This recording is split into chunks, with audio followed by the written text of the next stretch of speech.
दोस्तों अकील गाजी कुछ खबरें लेकर एक बार फिर आपके सामने हाजिर हूं। आज ईसा फाउंडेशन को लेकर काफी चर्चा हो रही है। लोगों की तरफ से ईसा फाउंडेशन पर आरोप भी लगाए जा रहे हैं। बताया जा रहा है कि ईसा फाउंडेशन की तरफ से एक ऑफिशियल ईमेल लीक हुई है, जिसको लेकर काफी विवाद मचा हुआ है।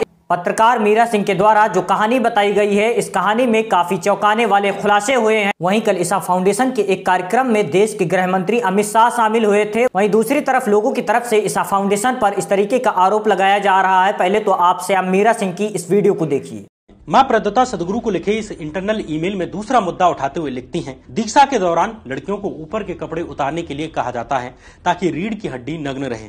जैसा कि मैंने पहले ही बताया था कि मुझे इसे लेकर डाउट है। मुझे लगता है कि इस पर फिर से विचार करने की जरूरत है। ये ध्यान में रखने वाली बात है कि ये नाबालिग यानी कि माइनर लड़कियां हैं। वे कितनी भी आज्ञाकारी क्यों ना हो, हम उन सभी से ये एक्सपेक्ट नहीं कर सकते कि वे इसे गुप्त रखेंगी यानी सीक्रेट रखेंगी या इस बारे में बिल्कुल भी चर्चा नहीं करेंगी। लड़कियां होने के नाते उनकी ये प्रवृत्ति होगी कि वे इसे अभी न सही तो कभी बाद में अपने माता पिता या किसी करीबी टीचर के साथ जरूर शेयर करेंगी। साथ ही वे यहाँ अपनी मर्जी से नहीं हैं, बल्कि अपने माता पिता की वजह से यहाँ हैं और माता पिता को इसकी जानकारी नहीं है। ये बहुत खतरनाक है क्योंकि इसे एडल्ट और शायद इन बच्चों द्वारा भी पूरी तरह से अलग तरीके से समझा जा सकता है।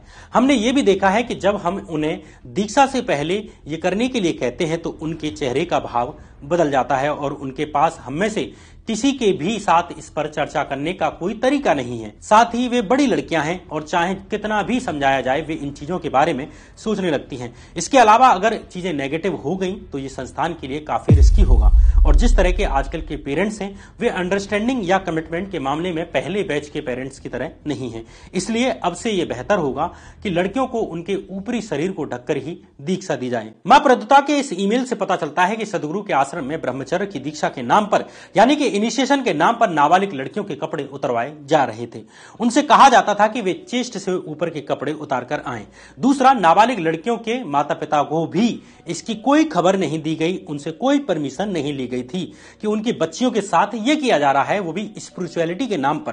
तीसरा, इस ईमेल में यह भी साफ है कि नाबालिग लड़कियां कपड़े उतारे जाने वाली प्रक्रिया से कंफर्ट नहीं है, खुश नहीं है। मां प्रदत्ता ने खुद ही लिखा है कि ऐसा करवाने पर लड़कियों के मुंह उतर जाते थे। इसलिए मां प्रदत्ता ने सदगुरु से 2 परमिशन मांगी। एक, लड़कियों की दीक्षा कपड़ों में कवर करके ही करवाई जाए और दूसरा, 60 दिन के मौन टाइम पीरियड में उन्हें 3 बजे जगाने के बजाय 4:30 बजे जगाया जाए। नाबालिग लड़कियों के द्वारा ये बात बाहर न बता दी जाए, इसलिए ही मां प्रदत्ता ने सदगुरु को ये बात इंटरनल ईमेल से बताई, जिस पर सदगुरु ने लिखा यस टू बोथ यानी दोनों चीजों के लिए हाँ।